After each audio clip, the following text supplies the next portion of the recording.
நதிகள் இணைப்பு திட்டத்திற்கு ஆதரவு கேட்டு ராகுல் காந்தியிடம் மனு வழங்கப் போவதாக திருச்சியில் தமிழ்நாடு அனைத்து விவசாயிகள் சங்க கூட்டமைப்பினர் தெரிவித்துள்ளனர்.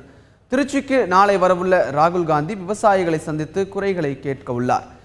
அப்போது ராகுலை சந்தித்து நதிகள் இணைப்பு திட்டத்திற்கு ஆதரவு அளிக்க கோரி மனு அளிக்கப் போவதாக அந்த கூட்ட அமைப்பினர் கூறியுள்ளனர்.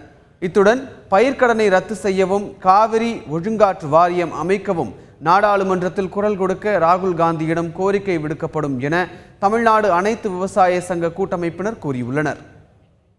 காவிரி மேலாண்மை வாரியத்தை கர்நாடக அரசை மத்திய அரசு அமைக்க வேண்டும். அதற்கும் காங்கிரஸ் கட்சி குரல் கொடுக்க வேண்டும். குறிப்பாக நீதிமன்றங்கள் வழங்குகிற தீர்ப்பை காங்கிரஸ் கட்சி தன் ஆளுகிற அரசாங்கங்களுக்கு அந்தந்த மாநில அரசாங்கங்களுக்கு எடுத்து சொல்லி மதிக்க சொல்ல வேண்டும்.